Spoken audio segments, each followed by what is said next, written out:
What is good, YouTube? A Squad 72, and today I'm bringing you guys a My Hero Academia discussion slash review video. The last time we actually talked about My Hero Academia on the channel, it's been a couple months. Me and Contavious, aka Lord Contavious Jones, we chopped it up on the channel for a while. We're talking about season 1 and 2 of My Hero Academia, and it was a pretty good video. If you haven't seen that, I'll leave a link in the description so you guys can check that out. But yeah, that was the last time we actually talked about it. So the thing was with this, I checked out episodes 1 and 2, or how they're listed 39 and 40 of season 3, which is just again the first 2 episodes. It picks up exactly where it left off at. I thought initially it was going to have like a little bit of a time skip, due to the fact that not like a major time skip like a year or 2, but maybe like a couple months or something like that. Just something to the fact that it's been some time that has passed. But in the first episode, they recap,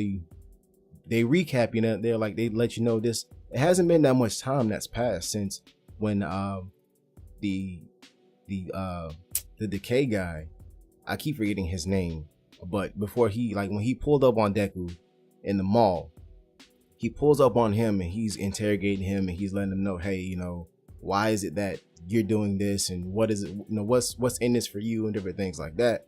So they pick up right after that because All Might he's having a meeting with the chief of police, and they're saying, oh yeah, the villains, they're under investigation, we're trying to find out the next move, and we're trying to just find different things out, get more information, and once they find that out, they want All Might to get involved.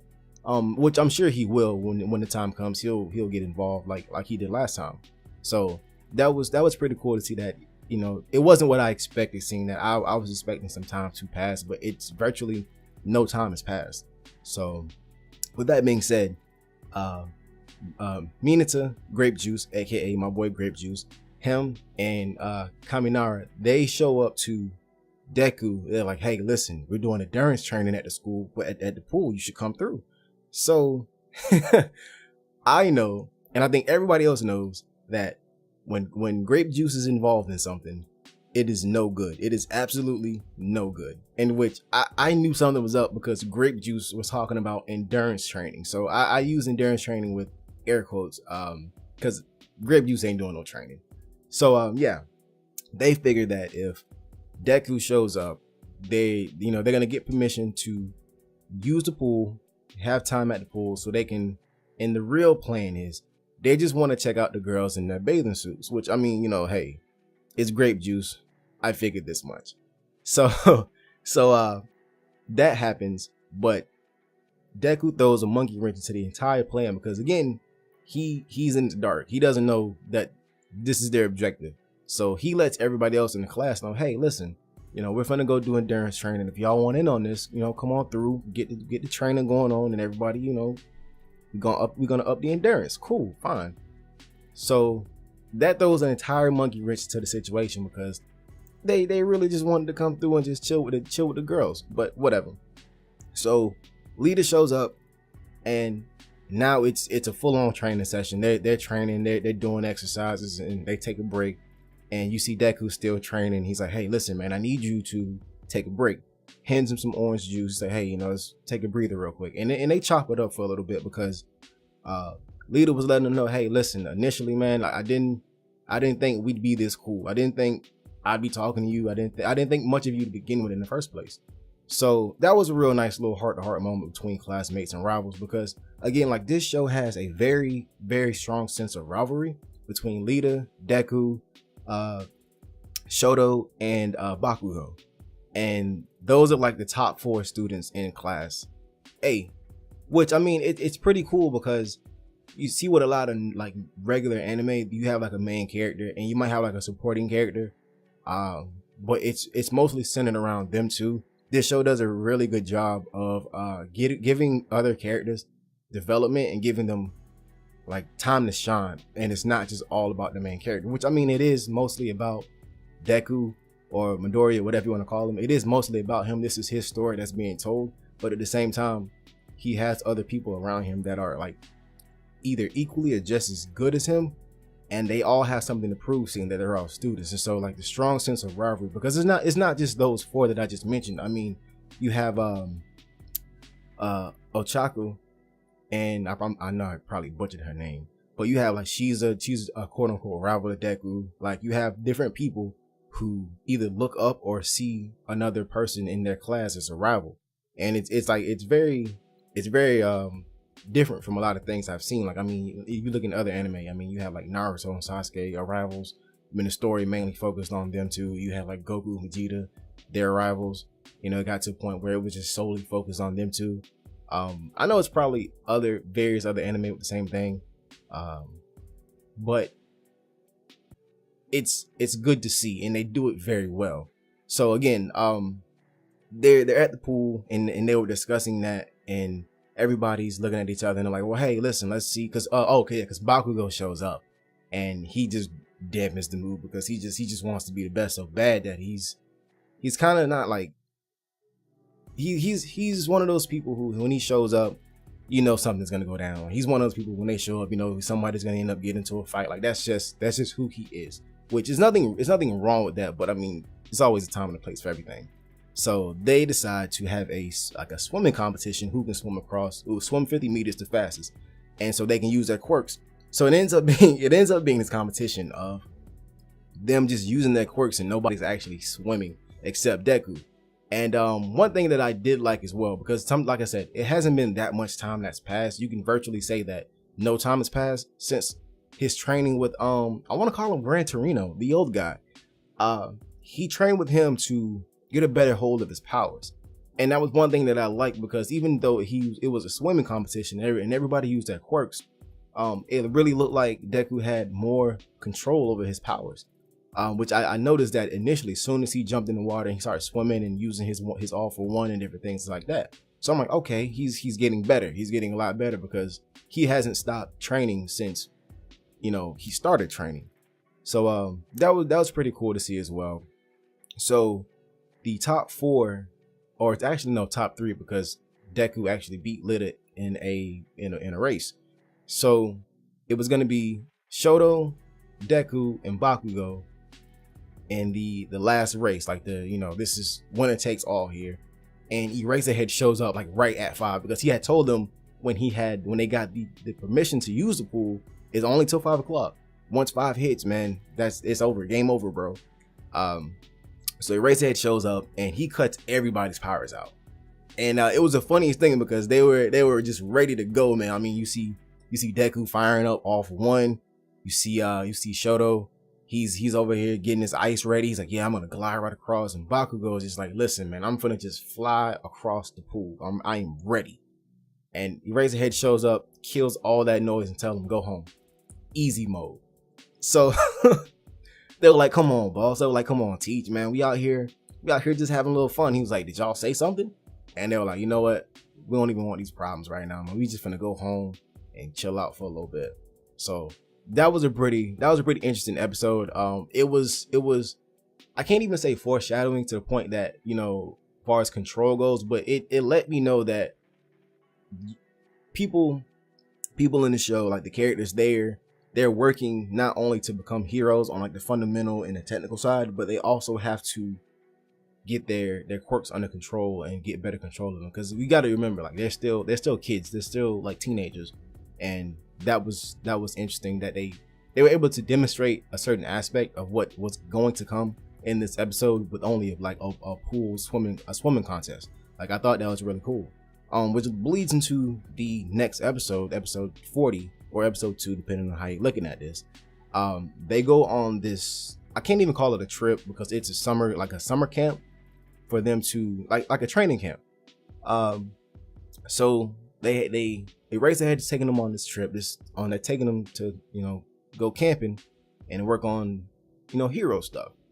So they pull up to this random pit stop in the middle of nowhere, just on a cliff, and they meet these new heroes, which were the Pussycats, Wild Pussycats or something like that. There's two veteran tag team heroes and some random kid. they're letting them know, hey, listen, this is our property. You're gonna be here for training camp, et cetera, et cetera. They're like, yeah, don't worry about it. So they let them know, hey, you guys are gonna be staying at the bottom of the mountain, the base of the mountain. But everybody kind of put two and two together. They're like, okay, so why do we stop here? So I'm like, all right, cool. So if they're stopping here and they're taking the time to explain all of this to you, so you're gonna have to hike that. Like they told them, listen, find your way there, and if you're not there by 12:30, man, you're not eating lunch. So they just throw them off the cliff. They didn't have time to get back on the bus. It's too late now. You got off the bus. We're throwing you over the cliff. We'll see you guys later. So Grape Juice, again, he's always up to something, but this time it really wasn't his fault. He just needed to use the bathroom. So he runs into a clay beast. Basically, it's just a clay beast, which ends up happening to be one of the hero's quirk, I guess, is to make like dirt animals. It was a cool, the execution on that was perfect. But again, the people who jump into action, the people who really shine the most in this particular instance, because everybody had that little moment of shine, but Lita, Shoto, Deku, and Bakugo really kind of like take the lead on this, and they take out majority of the clay beast, and they make sure that pretty much everybody contributes, but they all get through this together. Like nobody got left behind was like the major thing that I got from this, because they're a class, they all want to be heroes, and they're not going to leave anybody else behind. So that was pretty cool. So it took them like they started at 9:30 in the morning, and I don't think they got back to maybe like, it was like sunset. It had to be like 7-8 o'clock, something like that, if I remember the time correctly. But it was late that day. Like they didn't get lunch, so they literally fought all day long to get to the base of the mountain, and everybody showed up together, which was again pretty cool. And they actually made note of that too, because she was saying everybody did great. I thought you guys would have took longer than this, but that's fine. You guys did great, but these four stood out the most, which were the four rivals from the previous episode that were rivals. So after that, everybody they're eating, they're taking a bath, and Grape Juice. It's always coming back to Grape Juice. And so he's taking the wall. Everybody else minding their own business. They're just chopping it up in the hot spring. And he's like, nah, man, this wall gotta go. I need what's on the other side of this wall. I gotta get over there, man. And so Lita is not having it. He's like, hey, listen, man, I don't need you climbing this wall and getting us all in trouble. Like it's not tasteful, I guess. So the kid who was with the two veteran heroes, he doesn't like heroes at all. And they actually break this down, because again, this show really knows how to kind of take you, not take you back, but just it really knows how to like grip you in. It knows how to like be funny when it wants to be funny, and then it'll just turn to, all right, it's time to get serious. I need you to focus. Let's reel it in. And so as Grape Juice is trying to climb this wall to get a look at the girls, because he just knows, hey, listen, man, I want what's on the other side of this wall.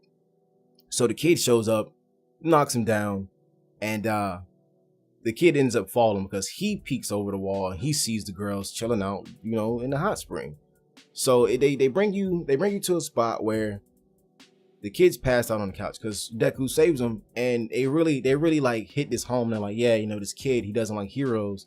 He doesn't even like us because we're heroes, and his parents used to be heroes, and his name is Kato, and so he's just upset. He couldn't understand that his parents died. Like he felt as if his parents like left him alone, like they abandoned him, which totally wasn't the case. It's just that he was so young that he couldn't understand it. And so his cousin ends up telling him, not telling him, telling Deku, was like, yeah, his parents died trying to fight off this villain, and it was honorable death and everything. He just doesn't he's too young to understand it. And so I guess that happened like a while back, but he's been chilling with his cousin and her tag team partner, but she feels as if he doesn't even like them because they're heroes, and he's only there because he has nowhere else to go. Because if it was up to him, he wouldn't be there. And it kind of makes you feel for the kid on a level, because when you first see him, he looks like he has his attitude, and then he punches Deku in the groin area, and you're like, yo, what's wrong with the kid? Like, what's his deal? And so yeah, you find out that that's his deal. Like, he doesn't like heroes or people who want to be heroes, because he thinks it's dumb, possibly even on a certain level, like selfish, because it's people who do care about you, and by you putting yourself in danger, you're kind of in a position to where, like, if you do leave, if you do die, they feel as if you abandoned them, even though they know it's something that you want to do. So it adds a lot of layers to his character already, in my opinion, only because he is a kid, and at some point we don't even know if he has the quirk yet. He's just a random kid. So yeah, like he's dealing with that, I guess. And so, which goes into the next scene, because the next scene actually continues what happened in the previous episode with the swimming contest. So Eraserhead shows up in the morning, and he's like, all right, you remember when you guys first got here, we did all these drills, we did these tests to find out where you're strong at, where you're weak at, and different things like that. So they kind of, it's almost like a fitness test.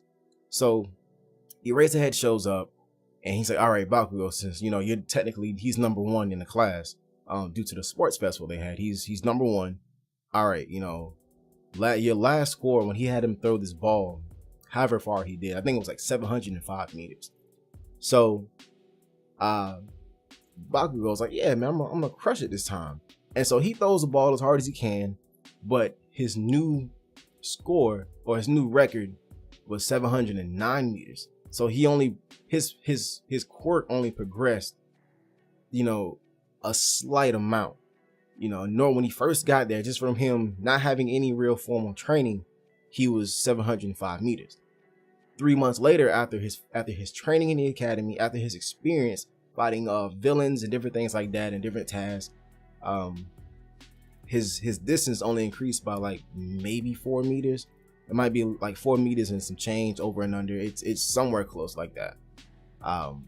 And Eraserhead goes to tell him, he's like, yeah, you kids have been here for a while, and yeah, you've grown mentally, and you've grown in the fundamentals, and you've grown in different areas. I think it was like mentally and like technically you've grown, but you haven't grown your quirks. We haven't been able to nurture your quirks like they should be. And you start to wonder, it's like, okay, well, these kids, they use their quirks all the time. You would think as they grow, their quirks will grow, but that's not the case. So this whole training camp is to just really like focus on have the specificity of a workout, but just focus on their quirks, which I think is a great idea, because it's almost like how we mentioned. I think I mentioned before. I'm not sure if it was in the discussion me and Contavious had, but your quirks are like your muscles, and even though they use their muscles, it's you have to really kind of shock them a little bit, as if like when you're working out normally, you work out and it's the shock to your muscles, and you break them down, and then that's how you build. And so what I noticed too is that like Lita has a special move, and it's his when on his engines, like on his leg, like they have that blue flame that comes out of him, and he can move super fast for a short period of time, but afterwards he stalls out. That's his special move. But I haven't noticed any other character that has a legit special move other than like Deku, but that's not his specific special move. And not saying that they're gonna work on making special moves, but I'm using that as an example to say that they're using their quirks instinctively, but they're not really trying to build upon how they use their quirks and different things that they can do and how to improve the power or the viability of their quirks. So that's what this training camp is about. And so it really puts it into perspective, because you see the look on Bakugo's face when Eraserhead shows him the actual number of his throw and the distance in which he threw that ball. And it's like, yeah, honestly, yeah, he improved a couple meters, but it wasn't any exponential gains on that. It was very like very minimal in my opinion. So that's what the next couple episodes are going to be about. I enjoyed this. I like the way the season is starting off, because it's not too much happening too fast, but it's not as if it's dragging. Like, I feel like the pacing is pretty good. I found myself when the end credits show up, it's like, oh man, it's over already. So, I mean, all in all, I mean, these 2 episodes out of like 10 or out of 5, whatever, like I give it if it was out of 5, I give it a 3 out of 5, but if it was out of 10, I'd probably give it like an 8 out of 10. But no, that might be too high. Probably like a 7. I mean, I guess, yeah, 7. I guess it's the same rating. Don't mind me. But I really did enjoy it. They had a lot of good stuff, and there's a lot of things that if you really pay close enough attention to, you can kind of see like, okay, this is the direction that they're going, and it was pretty good. So, one thing that I want to see though, because I know I talked about like special moves or whatever, but it would be nice if certain people did get special moves and they just improve their quirks, because like the Tokiyami with his shadow. I mean, his shadow is good in the sunlight, but once he's in darkness, it's strong. It'd be cool if he can like buff that up, and it could be good, whatever. But like, I mean, I guess they'll get into it. But yeah, so this was pretty good. But that's pretty much it. So you guys have anything you want to comment on? Like, comment, subscribe, share the video, and I'll get back with you guys later. Peace.